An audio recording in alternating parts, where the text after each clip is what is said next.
In the dim winter of Paris, where the air hung heavy with coal smoke and cold ambition, a young woman walked alone through the narrow streets of the Latin Quarter. Her name was Maria Skłodowska, though the French would later call her Marie Curie. She carried no wealth, no title, no promise, only a hunger for knowledge so fierce it could outshine the lamps flickering over the cobblestones. Each morning, she crossed the threshold of the Sorbonne, where few women dared to tread.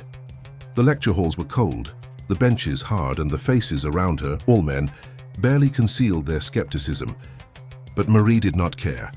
The equations on the blackboard, the invisible forces that moved the world, these were her sanctuary. Paris, at the turn of the century, was a city of ideas and contradictions. Artists painted freedom on their canvases, but women in science were still treated as curiosities, tolerated but never truly accepted. Marie was a foreigner twice over, a woman, and a Pole. Yet when she placed her hands on a laboratory table, her fingers trembling slightly from hunger and fatigue, she felt something that no rejection could erase, a sense that she was touching eternity. Her small room was barely more than a box with a window, its air thick with dust and chemical fumes. She studied by candlelight, sometimes too poor to afford food, living on black bread and determination. The walls around her were lined not with paintings, but with notes and numbers, symbols of a dream only she could see. There were days when exhaustion blurred her vision, when the ink ran dry and her hands shook from cold. But in those moments she would whisper to herself, "Nothing in life is to be feared, it is only to be understood." Then came Marie Curie, a quiet, thoughtful physicist who saw in her not just brilliance but reflection. He too lived for discovery, for the thrill of unraveling nature's secrets. Together they built something rare in both love and science, a partnership of minds and souls. Their laboratory was nothing more than a converted shed, damp, crude, filled with crude instruments. Yet within its walls, the world would change forever. They worked among glass beakers and metal crucibles. Their fingers burned and blistered, their lungs filled with the acrid scent of chemicals. Marie sifted through tons of pitch-blendy ore, chasing an invisible glow, an element so small it defied belief. She named it radium, from the Latin word for ray.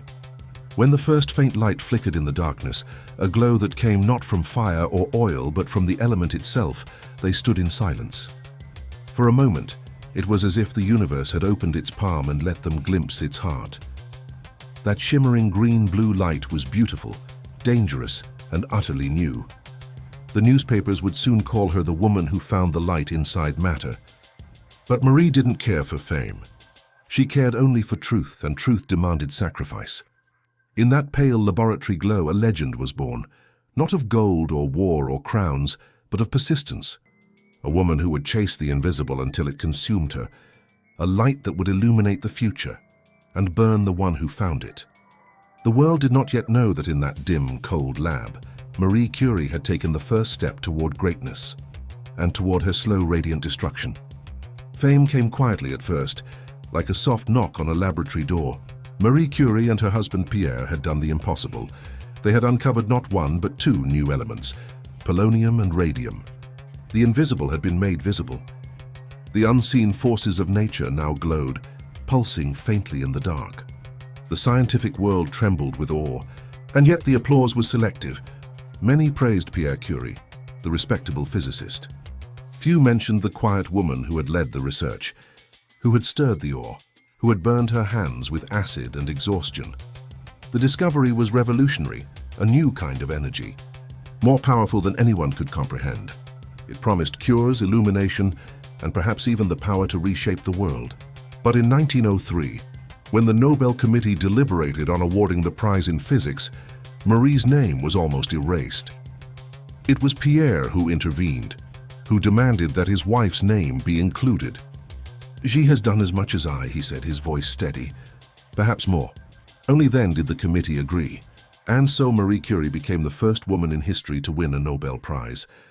But even in triumph, her joy was shadowed by fatigue. The endless hours in the lab had taken their toll. Her hands were raw, her body frail. Her hair had thinned, her health faltered, strange symptoms that no one yet understood. She did not know that the shimmering beauty of radium was slowly poisoning her. Still, she pressed on. When Pierre died suddenly in 1906, struck down by a horse-drawn carriage on a rain-slick Paris street, Marie's world collapsed. She was 38 years old, a widow with 2 young daughters and a legacy she was too broken to bear. Grief became her shadow. For weeks, she wandered their home like a ghost, unable to enter the lab where his coat still hung, where his handwriting still marked the pages of their notebooks. The world, ever hungry for spectacle, turned its gaze to her again, not out of empathy but curiosity. How could a woman continue without the man who had given her legitimacy in the eyes of science? But Marie was not one to be pitied. Through tears and trembling, she returned to the lab. She worked alone now, her hair tied back, her face pale under the faint green glow of radium. Her notebooks filled again with numbers, calculations, dreams. She took Pierre's old chair at the Sorbonne, becoming the first female professor in its history. When she lectured, her voice was calm, precise, unwavering. And though many students whispered, "A woman teaching physics?" she silenced them not with anger, but with brilliance. Still, the world was unkind. Her discoveries made others rich. Industrialists who commercialized radium for cosmetics, medicine, and spectacle, while she struggled to afford her own research materials. Men who had once doubted her now profited from her genius. And the public, fascinated yet cruel, began to circle her private life like vultures. When she fell in love again, this time with Paul Langevin, a married scientist, the scandal erupted across France. Newspapers mocked her as a seductress, not a scientist. Stones were thrown at her windows. Crowds jeered outside her home. Through it all, Marie said nothing. She kept her dignity, her silence, and her purpose. She continued to measure, to document, to refine her understanding of radiation, an invisible force she could control in science, but never in society. By 1911, she stood once more before the world, receiving her second Nobel Prize, this time in chemistry, alone. No Pierre, no applause from the men who once dismissed her, just Marie Curie, the solitary figure who had done what no one, man or woman, had ever done before. But behind that triumph was a deeper truth. Every discovery had cost her something irretrievable. Her health grew worse. The burns on her fingers deepened. Her body ached, her eyesight dimmed. The luminous radium she handled daily glowed like a ghost in the dark. Beautiful, deadly, and faithful only to science. In her notebooks, she began to write of energy, of decay, of transformation, as though she were writing about herself. Her discovery had opened a door that could never again be closed. She had given humanity the key to the atom, but in return, she was losing her own life to its secrets. Marie Curie stood as both pioneer and warning, a woman who had pulled light from darkness, only to find that it could burn just as easily as it could illuminate. The world changed again, this time not through science but through blood. In 1914, the guns of Europe roared, and the skies over France turned grey with the smoke of a new kind of war. It was a war of machines, of steel, of numbers. Millions would die, many not from bullets but from ignorance. And once again, Marie Curie refused to stand still. When she looked at the newspapers filled with lists of the dead, she saw not glory but waste. The same precision that had uncovered the secrets of the atom now turned toward saving human life. If X-rays could see through stone, she reasoned, they could also see through flesh, revealing the bullets and fractures that killed soldiers before doctors could even find the wound. The army laughed at first. What could a woman of science do on the battlefield? But Marie was no stranger to skepticism, and she had never needed permission to serve humanity. She gathered what funds she could, sold her jewels, and designed portable X-ray machines mounted in trucks. They became known as Les Petites Curies, the Little Curies. With her daughter Irene at her side, Marie drove from one battlefield to another, through mud, through shellfire, through the cries of the dying. The smell of metal and blood filled the air. The trucks rattled over broken roads, carrying fragile glass tubes and heavy generators. And when they arrived at makeshift hospitals, the soldiers, pale, trembling, their afraid, watched in silence as the strange machines hummed to life. For the first time, doctors could see inside the human body without cutting it open. They could find shrapnel, locate broken bones, and save limbs that would otherwise be lost. Marie herself learned to operate the equipment, training hundreds of nurses to do the same. In dim tents and ruined barns, she moved from patient to patient, her face calm, her hands steady, her voice low and comforting. She was no longer the woman of laboratories and formulas. She was a healer in the middle of war. Her body weakened, her health crumbling from constant exposure to radiation, but her spirit burned brighter than ever. She was driven not by recognition, but by purpose. And though the army never officially acknowledged her, thousands of soldiers owed her their lives. When the war finally ended, Europe lay shattered, a continent of ghosts. But in the quiet after the storm, Marie returned once again to her true battlefield, the lab. Her notebooks, still faintly glowing in the dark, waited for her. The years that followed were paradoxical. She was both celebrated and isolated. The scientific world bowed to her brilliance, and yet she was still treated as an anomaly, a curiosity. A woman who belonged neither fully to science nor to society. She traveled widely now, her fame transcending nations. In 1921, she journeyed to the United States, where she was welcomed like a hero. Crowds lined the streets. Women wept at the sight of her. President Harding presented her with a gram of pure radium, donated by American women to support her research. Marie smiled politely, her eyes distant. She was grateful, but not for the attention. What she wanted was understanding. She wanted people to see the invisible beauty of science, to believe in knowledge the way others believed in faith. Her lectures were quiet, methodical, and deeply human. She spoke not of fame or discovery, but of patience, of the silent, sacred duty of learning. "Nothing in life is to be feared," she once said. "It is only to be understood." Yet even as she spoke, she knew her body was failing. Her joints ached, her eyesight dimmed. The faint glow that once fascinated her now haunted her. Her fingertips, the same that had touched radium with wonder, were blistered, scarred, and numb. But she never regretted it. She believed knowledge was worth the risk. Her daughter Irene followed in her footsteps, becoming a scientist herself. Together they worked side by side in the lab, a mother and daughter bound not just by love but by legacy. When Irene handled the glowing vials, Marie would smile faintly, remembering a time when she too had looked into that same light with awe and innocence. Outside, the world moved on, faster, louder, more violent. Inside the lab, time stood still. Marie was no longer young. Her hair had turned white, her frame frail, but when she bent over her instruments, adjusting the glass dials, she looked the same as she always had, focused, unyielding, luminous. She had defied poverty, prejudice, and grief. She had seen her discoveries twisted for war and healing alike. Yet she never lost faith in the goodness of inquiry, in the belief that truth, however painful, was sacred.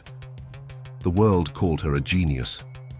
But in her heart, she remained the same woman who had once stirred boiling ore in a freezing shed in Paris, searching for something that glowed in the dark, something that would change humanity forever. As the 1920s turned to the 1930s, the shadow of illness lengthened. Marie could no longer hide the signs, the weakness, the dizziness, the fatigue that came from years of invisible exposure. But she worked on quietly, almost serenely. Every notebook she wrote in was an act of devotion, every equation a prayer, every experiment a memory of the love and loss that had shaped her life.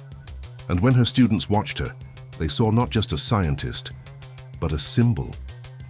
A reminder that discovery and sacrifice are two sides of the same coin. Marie Curie, the woman who had brought light out of darkness, now carried that same light within her, fragile, fading, but eternal. By the early 1930s, the glow that had once filled Marie Curie's life had begun to dim, not in brilliance, but in the toll it exacted. Her name was now legend. 2 Nobel Prizes, countless honors, and a scientific revolution that had changed the world forever. But behind the glory lay a quiet suffering that even she could not outthink or outwork. Her laboratory, that humble temple of discovery in Paris, still echoed with the faint hum of glass tubes and the soft scratching of pens. The air smelled of metal, chalk, and faintly of ozone, the scent of science itself. Yet Marie's hands trembled now when she held the instruments. Her eyes, once sharp and unflinching, strained to see through the microscope's lens. Her bones ached constantly. Her body, so long exposed to the invisible light of radium and polonium, had become fragile, porous, almost translucent in its frailty. She knew what was happening, though she never admitted it aloud. The very element she had devoted her life to studying was slowly devouring her from within, and still she refused to stop. Those who visited her often left in silence, shaken by her stubborn grace. Students found her bent over the workbench, taking careful notes in the same cramped handwriting as always. Her assistant once tried to convince her to rest. Marie smiled, that small knowing smile that always seemed to carry centuries of patience, and said only, "There is still work to be done." In the evenings, she would sit by the window, her white hair lit softly by the Paris moonlight. Sometimes she'd think of Pierre. His absence was still a wound that time could not close. She would trace the worn edge of his notebook with her fingertips, feeling the ghost of his presence in every line of ink. Their shared dream, to illuminate the unseen, had come true, though at a cost neither could have imagined. The world outside her window was changing again. Nations rebuilt after the Great War, yet the air was thick with unrest. Science was racing forward, faster than ethics could follow. The atom, which she had once treated as a miracle of nature, was now being studied by men who saw its potential for destruction. Marie watched this new generation of scientists with both pride and fear. They revered her as the mother of modern physics, yet she could sense something dark beneath their fascination, a hunger for power she did not share. Once, during a quiet lecture, she told her students, "Humanity is not yet mature enough to handle the power it discovers. Knowledge is a gift, but it can also be a weapon." The words hung in the air, heavy and prophetic. As her health declined, her daughter Irene and son-in-law Frederick took over much of her research. They were brilliant, devoted and tireless, and Marie felt both pride and guilt. She had given them the gift of purpose, but also the inheritance of danger. She saw in Irene the same relentless spark that once burned within herself. But the universe has no mercy for those who love too deeply what it was never meant for humans to touch. By 1933, Marie's condition worsened. Her sight faded further. Her hands could no longer hold a pen without pain. She was diagnosed with aplastic anemia, a rare and fatal disease, though at the time no one could yet prove it was caused by radiation. To her, it didn't matter. The cost was clear and she had long accepted it. Her final years were a blur of quiet labor and increasing weakness. She refused sympathy. When her friends begged her to rest, she'd simply whisper, "I cannot stop while there is light to be found." She spent her last months in a modest sanatorium in the French Alps, far from her beloved lab. The mountain air was crisp and thin, the mornings filled with soft sunlight that danced on the snow. She would sit by her window wrapped in blankets, her notebooks open beside her. Even as her body failed, her mind wandered through equations, theories, and memories. She imagined Pierre beside her, explaining some new experiment, his eyes alight with curiosity. She smiled at the thought. For her, death was not an end, only a continuation of inquiry. Her last letter, written shakily but full of calm, spoke not of fear or regret, but of gratitude. She wrote to a colleague, "I have loved the beauty of discovery more than anything. If I must leave, I hope that others will continue the search, not for fame, not for glory, but for understanding." On July 4, 1934, Marie Curie breathed her last. There was no grand farewell, no speeches, no crowds. The woman who had illuminated the invisible world slipped quietly into the same mystery she had spent her life exploring. She was buried beside Pierre in the small cemetery of Sceaux. The grave was simple, unadorned, just as she would have wanted. No glowing vials, no scientific symbols, only two names carved in stone, united in both love and legacy. But time would not let her rest in obscurity. Decades later, her remains were moved to the Pantheon in Paris, the resting place of France's greatest heroes. She became the first woman to be honored there on her own merit. Her coffin was lined with lead, because even in death her bones still emitted radiation. The light she had found would not fade, even after her body was gone. Today her notebooks remain locked away in lead boxes, still too radioactive to handle safely. They are relics of both brilliance and warning, a testament to the duality of discovery. Marie Curie's story is not one of tragedy, but of transcendence. She had lived a life consumed by purpose, and though it burned her, that same fire illuminated the path for generations of scientists after her. As one of her students once said, standing before her empty chair in the lab, she gave her life to science, and science will never forget her light. The world she left behind would go on to split the atom, to harness energy from the invisible, to reach the stars themselves. But in every lab, in every flicker of radiation, her spirit lingers, a quiet reminder of the price of progress. For Marie Curie did not die of ambition. She died of devotion. And that devotion even now glows softly in the dark, eternal, unseen, and pure. Decades have passed since the quiet July morning when Marie Curie's heartbeat faded into silence. Yet her light, that fierce, invisible radiance, has never gone out. It lingers in laboratories, in hospitals, in the hearts of those who still believe that curiosity can change the world. In the years that followed her death, the world began to understand just how deeply she had altered the course of human history. Her discoveries of radium and polonium became the foundation for medical treatments that saved millions of lives. Her pioneering work in radioactivity, a word she herself coined, transformed science from the study of the visible into a journey through the unseen. But her legacy is more than scientific. It is human. For Marie Curie did not simply break barriers, she ignored them. At a time when women were expected to remain silent in the background, she stood in the glare of truth and refused to step aside. She walked into lecture halls that had never known a woman's voice, into institutions that doubted her presence, and into experiments that no man dared to touch. She showed the world that brilliance has no gender, and that passion cannot be contained by prejudice. And yet her story remains bittersweet. The same elements that made her famous also made her frail. The same light that guided her discoveries slowly consumed her life.